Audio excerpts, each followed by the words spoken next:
मेरा बेटा कल हम लोगों ने 10.4 तक किया था, तो आज हमने स्टार्ट करना है 10.5 से। 4 न्यूमेरिकल मेरा बेटा कल हम लोगों ने कर लिए थे, आज 10.5 से ऑनवर्ड सारे न्यूमेरिकल हमें करने हैं। मेरा बेटा मैंने बता दिया था कि अगर आपको किसी कंसेप्चुअल क्वेश्चन में इशू आता है तो आप लोग पूछ लें, अदरवाइज पीटीबी के लिहाज से इनको करने की जरूरत नहीं है। जी वालेकुम सलाम मेरा बेटा।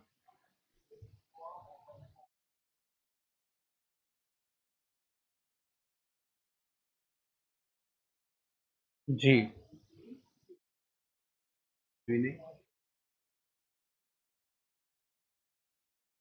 ओनली 36 37 10.5, तो 10.5 से ऑनवर्ड मेरा ख्याल में आज तो मेरा बेटा कंप्लीट ही हो जाएंगे, कुछ मुश्किल नहीं है इनमें।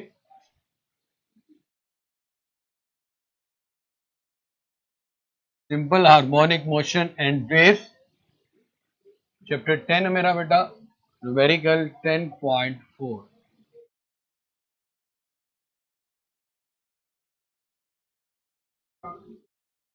अब मेरे बेटे 10.4 में सबसे पहला है जी, सॉरी 10.5 से स्टार्ट करना, 4 तक तो कर लिया था।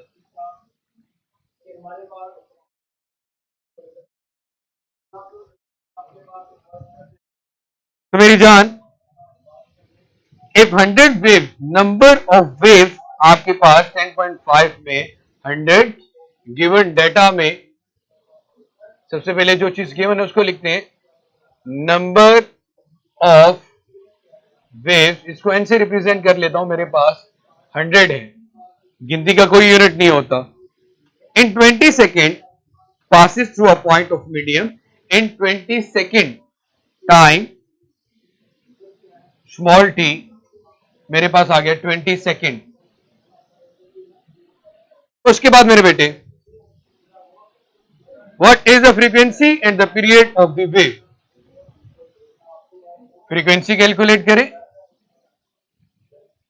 f से रिप्रेजेंट करते हैं, and period of the wave mean के टाइम पीरियड कैलकुलेट करें जो कैपिटल टी से रिप्रेजेंट किया जाता है, period of the wave.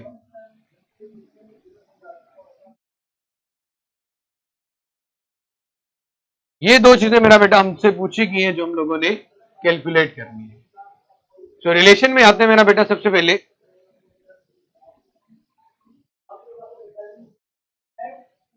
We know date, हम जानते हैं कि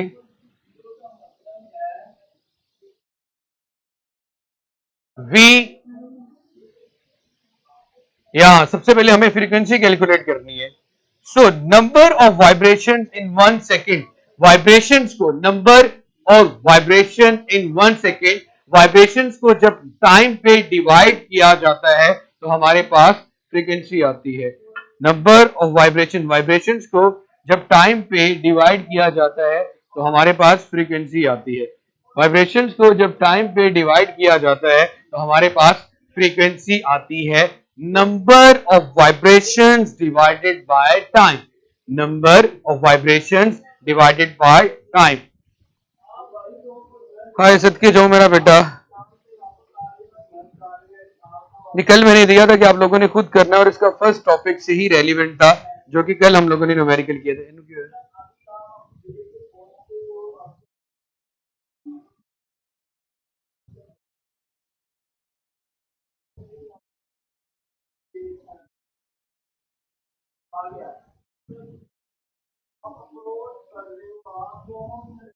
सत्य जाऊं, पहले ये कर लो मेरा बेटा, मुझे उम्मीद थी कि आप लोगों ने ये घर से नहीं करना, तो इसके बाद मैं करवा देता हूँ। वफा बेटा और फातिमा, और विखाल आप लोगों ने कल सुना नहीं था, ये न्यूमेरिकल भी हो चुका था जो फर्स्ट न्यूमेरिकल का फर्स्ट पार्ट था। चले कोई मसला नहीं, फिलहाल इसके देखें। नंबर ऑफ वाइब्रेशंस को जब टाइम पे डिवाइड करते हैं तो हमारे पास फ्रीक्वेंसी आती है, तो एक तो फॉर्मूला हो जाएगा number of vibrations divided by time, और उसके अलावा हम जानते हैं कि T इक्वल होता है मेरा बेटा 1/f। f जब कैलकुलेट करेंगे तो उसका रेसिप्रोकल ले लेंगे। तो सॉल्यूशन में आते हैं मेरा बेटा, सबसे पहले frequency, number of vibrations n/t, number of vibrations आपके पास 100 है, T आपके पास 20 सेकेंड है, 100 को 20 पे डिवाइड करोगे आंसर आएगा 5 हर्ट्ज। आंसर क्या आएगा मेरा बेटा? 5 हर्ट्ज। नाउ अब हमें कैलकुलेट करना है टाइम पीरियड। तो इसी फ्रीक्वेंसी का मेरा बेटा हम लोगों ने क्या लेना है, रेसिप्रोकल। मेरा बेटा दुबा, आप मुझे बताओ किस न्यूमेरिकल का आंसर नहीं आ रहा। आपको कैलकुलेटर अगर यूज नहीं करना आता तो मेरे बच्चे आप लोग कोशिश किया करेंगे सारी वैल्यूज को ब्रैकेट में लिखा करें। क्यों नहीं आता मेरा बेटा? मेरे पास तो सोल्व बिल्कुल आपके सामने मेरे कैलकुलेटर पड़ा होता है। 100 को 20 पे डिवाइड करो, 5 हर्ट्ज आ जाएगा। उसके अलावा मेरे बेटे हमें फ्रीक्वेंसी टाइम पीरियड निकालना है, तो T will be equal to 1/f। मेरे बच्चे हम कैलकुलेशन करते हुए कैलकुलेटर पे जब मिस्टेक करते हैं तो तब हमारे पास आंसर नहीं आता, इसलिए मेरा बेटा ध्यान से। अब मेरे बच्चे पीरियड कैलकुलेट करने के लिए टी इक्वल टू 1/f आ गया। 1 को 5 पे डिवाइड करेंगे तो आंसर आएगा 0.2 सेकेंड। ये आ गया जी आपके पास टाइम पीरियड। उसके अलावा अब थर्ड पोर्शन क्या कहते हैं, इफ इट्स वेवलेंथ, अगर इसकी वेवलेंथ, यहां डाटा में लिख लेता हूं, अगर इसकी वेवलेंथ लैम्डा आपके पास 6 सेंटीमीटर हो, इसको मीटर में कन्वर्ट करने के लिए 100 पे डिवाइड करेंगे, 6/100, बड़ी अच्छी बात है इकरा बेटा, तो आएगा 0.06 मीटर। ये लैम्डा है। हमसे क्या पूछा गया मेरा बेटा, कैलकुलेट द वेव स्पीड। तो वेव स्पीड का फॉर्मूला बेटा क्या होता है, v is equal to F lambda. दोनों की वैल्यूज पुट कर दे। v हमें कैलकुलेट करना है, f हमने कैलकुलेट कर लिया है, 5 है, वेवलेंथ 0.06 है। 5 को 0.06 के साथ मल्टीप्लाई करें, आंसर आएगा मेरा बेटा 0.3 मीटर पर सेकेंड। बड़ी अच्छी बात है मेरा बेटा, इवन के जो लोग पुराने स्टूडेंट्स हैं उनको तो पता है कि हम चैप्टर नंबर 3 जियोमेट्रिकल ऑप्टिक्स वाला कर रहे थे। जी मेरा बेटा बहुत आसान है, लेकिन करने पे डिपेंड करता है ना कि किन लोगों ने किया या किन लोगों ने नहीं किया। सो ये था हमारे पास मेरा बेटा v, जिसकी वैल्यू आ रही है 0.3 मीटर पर सेकेंड।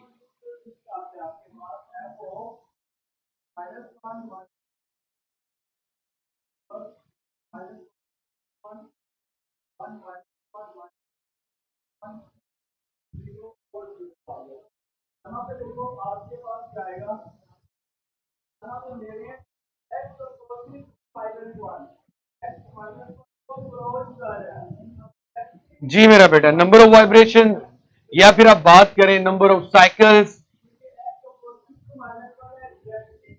नंबर ऑफ ऑसिलेशन, बात सेम है।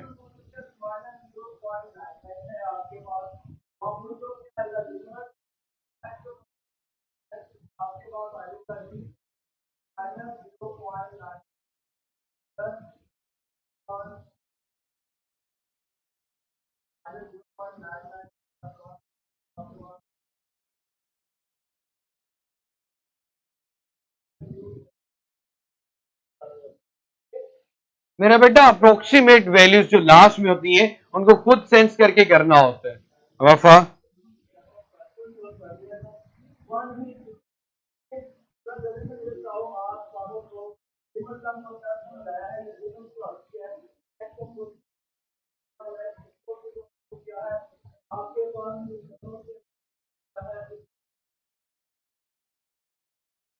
जी मेरा बेटा ये क्लियर है तो मुझे बताएं ताकि मैं नेक्स्ट 10.6 की तरफ चलूं या 10.4 करूं। जल्दी से बताओ मेरा बेटा ताकि हमारा टाइम वेस्ट ना हो। नंबर ऑफ वाइब्रेशन 100 थी, टाइम 20 सेकंड था मेरा बेटा। नंबर ऑफ वाइब्रेशंस को जब टाइम पे डिवाइड करते हैं तो हमारे पास फ्रीक्वेंसी आती है शिम्जा। जी मेरा बेटा, wavelength actually is a distance Abdullah साहब, तो इसलिए इसका यूनिट मीटर ही आएगा। डिस्टेंस की कोई भी फॉर्म आ जाए मेरा बेटा, यूनिट आपके पास मीटर ही आएगा।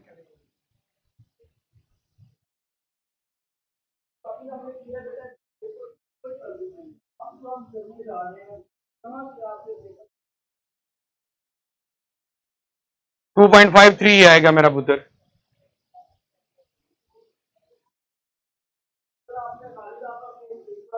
चलिए 10.6 पे आए मेरा बेटा। बहुत आसान है बेटा, 10.6 भी कुछ मुश्किल नहीं है। यही फॉर्मूले दोबारा फिर इस्तेमाल होंगे।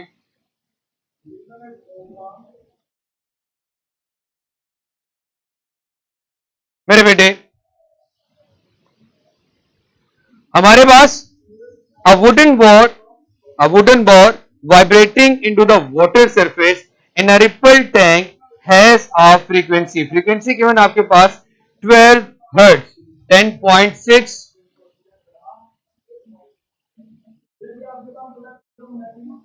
गिवन डाटा में हमारे पास सबसे पहले मेरा बेटा V is equal to F lambda मेरी बहना कश्यप वुडन बार उसकी फ्रीक्वेंसी आपके पास 12 हर्ट्ज है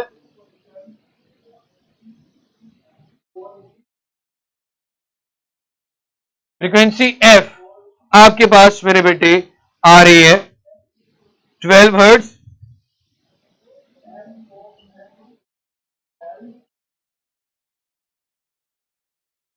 the wavelength has the resulting wave has a wavelength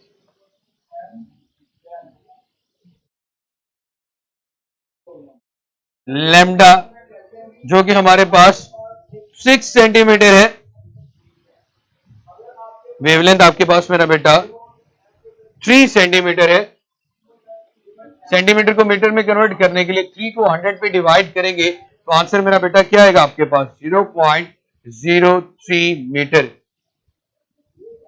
मेरे बेटे अगर वेलोसिटी और फ्रीक्वेंसी गिवन हो तो वेवलेंथ कैलकुलेट की जा सकती है अदरवाइज वेव फॉर्म अगर गिवन हो तो उसको देख के भी वेवलेंथ कैलकुलेट की जा सकती है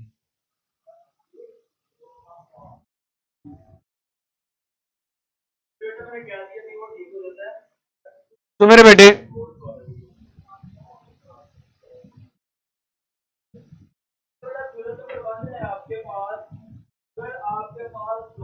जीरो 0.03 मीटर वेवलेंथ हमारे पास गिवन है 0.03 मीटर हमें क्या कैलकुलेट करनी मेरा बेटा what is the speed of the wave again वही formula speed of the wave calculate करना मेरा बेटा वी नो डेट हम जानते हैं कि v is equal to F lambda होता है v हमें कैलकुलेट करना है और एफ और लैम्डा को मल्टीप्लाई करते हैं सॉल्यूशन में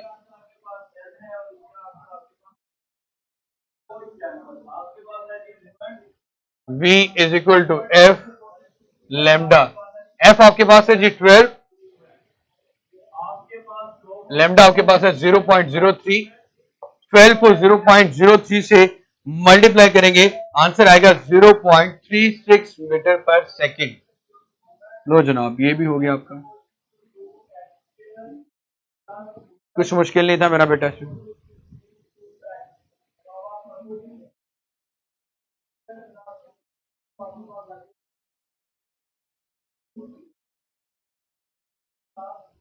मेरा बेटा अब्दुल्ला बासित यहां पे आपके फार्मूले में मैंने क्या किया v is equal to F lambda पाए ने इन एफ नु 1 ओवर टी कहते हैं इधर लेके आओगे क्या होगा v ओवर एफ तो v over F 1 over F को क्या लिख सकते हैं t तो v t भी आ सकता है मैंने क्या कहा था मेरा बेटा कि अगर आपके पास v और f गिवन हो तो लैम्डा कैलकुलेट किया जा सकता है किसी भी फॉर्मूले में 3 चीजें 2 नाउन हो तो तीसरी चीज कैलकुलेट की जा सकती है सर प्लीज साइड पर हो क्या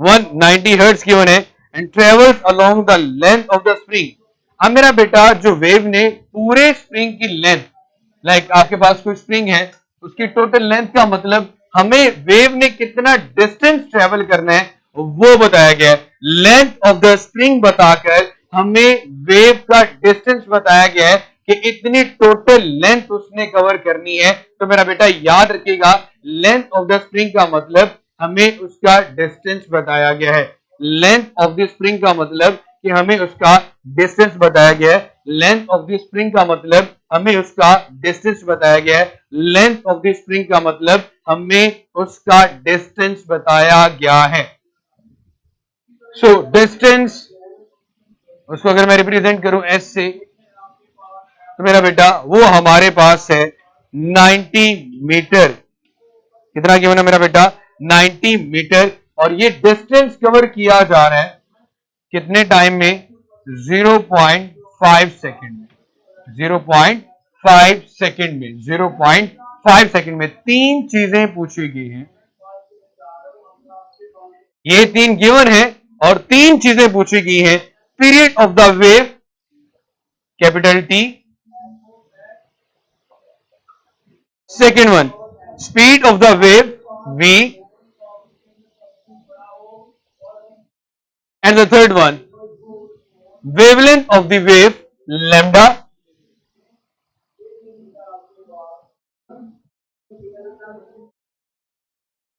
कोई मसला नहीं हो जाएगा। जब हम टेंशन के साथ डील कर रहे होंगे तो अलग चीज आएगी, जब टी के साथ डील करेंगे तो टाइम पीरियड आएगा।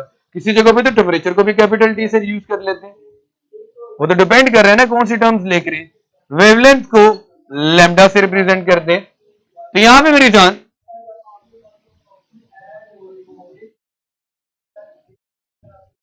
फार्मूला क्या आएगा आपके पास, क्या कौन कौन से फार्मूला यूज किए जाएंगे। सबसे पहले मेरा बेटा फ्रीक्वेंसी कैलकुलेट करने के लिए, टाइम पीरियड कैलकुलेट करने के लिए हम फ्रीक्वेंसी का रेसिप्रोकल ले लेंगे। फिर स्पीड कैलकुलेट करने के लिए S/T वाला फार्मूला यूज कर लेंगे, और वेवलेंथ कैलकुलेट करने के लिए V = F लैम्डा वाला फार्मूला यूज कर लेंगे। तो ये तीन फार्मूलाज इस्तेमाल होंगे हमारे इस न्यूमेरिकल में, ये तीन फार्मूला इस्तेमाल होंगे हमारे इस न्यूमेरिकल में। मेरी जान जरा ध्यान से सुनिएगा। अगेन मैंने स्टार्ट में कह दिया था कि कुछ मुश्किल नहीं है इसमें, लेकिन कुछ लोग इस तरह घबराएंगे जब आप T कैलकुलेट करने के लिए 1/f मतलब 190 पे 1 को डिवाइड करोगे, आंसर आ रहा होगा 0.00 या 0.05 समथिंग 5 के बाद, तो आप उसको रॉन्ग करके 0.01 सेकेंड करोगे, तो ये आ जाएगा आपके पास टाइम पीरियड T फर्स्ट हो गया। अब कैलकुलेट करनी है स्पीड। Now V = S/T। जनाब डिस्टेंस है 90, T है 0.5, 90 को 0.5 से डिवाइड करें, आंसर आएगा 180 मीटर पर सेकेंड। नहीं मेरा बेटा मैं खुद ही करवाऊंगा, 180 मीटर पर सेकेंड। उसके बाद मेरे बच्चे अब हमें कैलकुलेट करनी है wavelength. Formula V = F lambda, lambda calculate करना है, फिर तरह की डिवाइड हो जाएगा। अब V की वैल्यू है आपके पास 180 और फ्रीक्वेंसी है 190, 180 डिवाइडेड बाय 190 = लैम्डा। जब 180 को 190 पे डिवाइड करेंगे, आंसर मेरे बच्चे आएगा 0.95 मीटर। क्या आंसर आएगा मेरा बेटा? 0.95 मीटर, 0.95 मीटर मेरे बच्चे इसका आंसर आ जाएगा। तो ये तीनों चीजें हमसे पूछी गई थी। हाँ बज़ाहिरन कुछ स्टेटमेंट इतनी बड़ी नजर आ रही होती है कि पता नहीं क्या इसमें, मेरा बेटा कुछ मुश्किल नहीं होता अगर आप करना चाहो तो। So at one end क्या लिखा, water waves in a shallow dish are 6.0 centimetre long, 10.8 wavelength given है हमारे पास। गिवन डेटा में सबसे पहले हमारे पास वेवलेंथ गिवन है।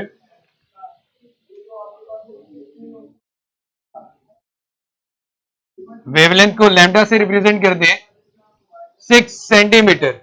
तो 6 सेंटीमीटर को मीटर में कन्वर्ट करने के लिए 100 पे डिवाइड करेंगे, 6/100, आंसर आएगा 0.06 मीटर। वेवलेंथ आ गई। क्या पूछा गया है?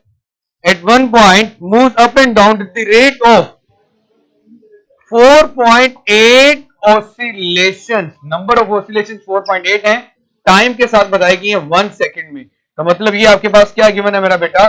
फ्रीक्वेंसी गिवन है। तो 4.8 ऑसिलेशंस को 1 पे डिवाइड करेंगे, आंसर आएगा 4.8 हर्ट्ज। मेरा बेटा नंबर ऑफ ऑसिलेशन जब टाइम के लिहाज से बताए जाएं, प्रीवियस न्यूमेरिकल में भी हमने देखा तो वो फ्रीक्वेंसी होती है मेरे बच्चे 4.8 ऑसिलेशन डिवाइडेड बाय टाइम। तो पर सेकेंड थी 4.8 ऑसिलेशन, तो हमने 4.8 को 1 पे डिवाइड किया, आंसर अगेन 4.8 ही आ गया। हमसे पूछा गया है speed of the water wave. Speed मतलब v कैलकुलेट करें। सेकेंडली उसके अलावा मेरे बेटे जो हमसे चीज पूछेगी, what is the period of the water wave, period mean T calculate करें। तो बहुत आसान है भाई, वही फॉर्मूला जो पहले यूज करते आ रहे हैं। वी नो डेट, हम जानते हैं कि V is equal to F lambda, एक तो ये फॉर्मूला आ जाएगा। फ्रीक्वेंसी गिवन है, टाइम पीरियड निकालने के लिए सिंपली क्या करेंगे, T is equal to 1 over F, तो हमारे पास इसका टाइम पीरियड भी आ जाएगा। अब मेरे बेटे सोल्यूशन में सिर्फ इसकी वैल्यूज पुट करते हैं, तो कैसे पुट करेंगे जनाब, V is equal to F lambda, F आ गया आपके पास 4.8, लैम्डा जनाब आ रहा है आपके पास 0.06, दोनों को मल्टीप्लाई करें, आंसर आएगा 0.288, उसको राउंड ऑफ करके आप लिखोगे 0.29 मीटर पर सेकेंड, 0.29 मीटर पर सेकेंड। उसके बाद मेरे बेटे नाउ अब हमें टाइम पीरियड कैलकुलेट करना है, एफ को 1 पे डिवाइड कर दे, 1 ओवर एफ, एफ है जनाब आपके पास 4.8, 1 को 4.8 पे डिवाइड करेंगे, आंसर आएगा मेरा बेटा आपके पास 0.21। लेक्चर मेरे में एंड हो गया, 5:15 पे होता है ना। चले मेरा बेटा, आपका जो लेक्चर है वो आज यहीं पे वाइंड अप होता है, खत्म होता है, और अपना बहुत सारा सा ख्याल रखिएगा। आपने जो यही कहना सर वो आंसर लगे तो मुझे पहले पता चल गया था, इस बात को आप डिस्कस की जरूरत नहीं। कल इंशाल्लाह अगेन मुलाकात होगी, अपने लेक्चर का फीडबैक जरूर दीजिएगा। खुश रहें, जीते रहें।